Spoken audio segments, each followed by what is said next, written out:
have some thoughts and questions. It was hard to find in the information that the hygiene, safety, health, all of that, regulations, where are they, who has them? I thought it noted the state was not considering legislation that would mandate county health agency oversight. The governor vetoed the Safe Body Art Act. Local governor stated that local jurisdictions have the ability to initiate their own regulatory requirements. Now, I'm going to just give a little history here. I started medical school in 1954. Of course, most of my professors then were at least 30 or 35, maybe even 40 years after they had completed medical school, meaning that they had probably completed medical school in the 20s.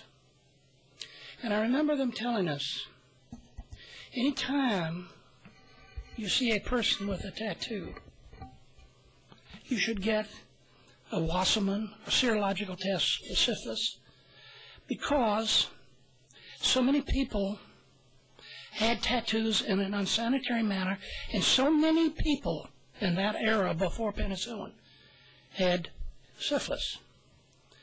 Now, in fact, maybe most of you are not old enough to realize that any sizable city in America used to have a mental health hospital. Actually, they call it an insane asylum.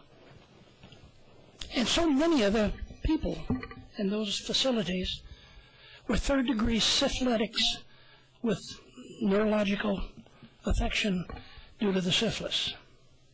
And then well until into the 70s and maybe the 80s, any person that got admitted to a hospital had to have a serological test for syphilis. Well, the statistics then showed that syphilis is still around, but not as prevalent. But it was so prevalent in the 20s and earlier when there was no really treatment for it, and tattoo needles in the parlors then were not necessarily sterilized and so forth, and they would transfer the spirochete that causes syphilis to patients that would come in and get tattoos. And I remember many of these were transients, and my medical school where I grew up was Galveston, Texas, one of the big seaports in America. So you had a lot of people there, and we actually truly had a red light district there too. So it was a problem. Well, I don't think that's the case now. We've not heard anything, but there still must be something that says that these things, somebody has to wipe them with soap and water, alcohol or something. And I don't know that there are rules and regulations and standards. In fact, the information sounds like it's up to the city to do this. I'm sorry, I guess it's because of earlier training that diseases can be transmitted this way. Now, as a plastic surgeon, actually plastic surgeons do tattooing. Some people want to have their, they have alopecia, they have a loss, say, of their eyebrows or something. So we can tattoo on eyebrows and other things. You can cover up birthmarks and stuff with tattooing and so on. We're allowed, and I even see that licensed physicians are allowed to.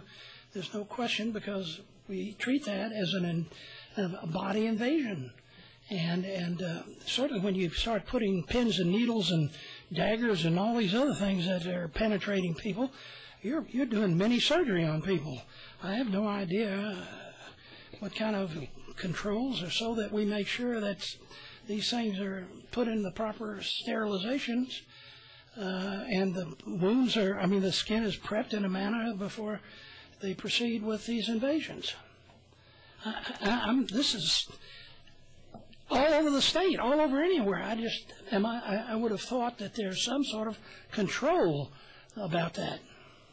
Our regulations on licensure that you have to have, like I had to have a license to practice medicine. I'm very uncomfortable with that. I know syphilis is not the big problem, but hepatitis is. And so I'm just very uncomfortable this is my wake-up call that somebody go, here, let's put that on.